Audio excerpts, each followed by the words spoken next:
இப்போ பேசிட்டு போனதுக்கப்புறம் அந்த வக்கீல் வேணுங்கன்னே பாயிண்ட் எடுத்து ஒழுங்கா வைக்கல.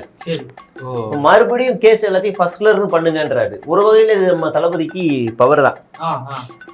ஏன்னா இதை நான் என்ன பண்ணியிருப்பேன், நான் சும்மா இருப்பேனா? குசுமியா நான் என்ன செஞ்சிருப்பேன், குசுமி வேலை பார்த்து அந்த சைடு இந்த தணிக்கை வாரிய வக்கீல் இருக்காருல்ல, அவர் லாபி பண்ணி தூக்கிட்டேன் நான். நீங்க யாரு தெரியும்ல? யாரு? சென்ட்ரல் கவர்மெண்டோட சீனியர் வக்கீல் அவரு. அதெல்லாம் தெரியாது, பாத்து கூட மாட்டாரு. அவருக்கு நான் என் பேரை கேட்டோன்னே ஃபர்ஸ்ட் என்கிட்ட ஓடி அந்த செல்ஃபி எடுத்தாரு. அப்படியா? அவர் எடுத்துட்டு அவர் டெல்லி போனதுக்கு அப்புறமா தான் நயன்தாராவும் விக்னேஷ் வந்து எடுத்தாங்க.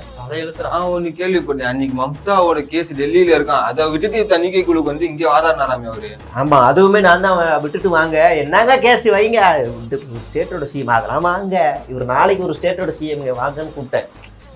வந்துட்டார். வந்து நீங்க வந்து இது மாதிரி பண்ணி கொடுங்க, கொஞ்சம் பாயிண்ட்டை நீங்க கொஞ்சம் இது பண்ணுங்க, இந்த வழக்கு எனக்கு என்னை பொறுத்த வரைக்கும் இந்த வழக்கு மறுபடியும் ரீல இருந்து வரணும், அப்பதான் இதை உடைக்க முடியும். ஏன்னா இவங்க ஒன்னொன்னுத்தி கண்டுபிடிச்ச சிக்கல் உடைக்கிறாங்க.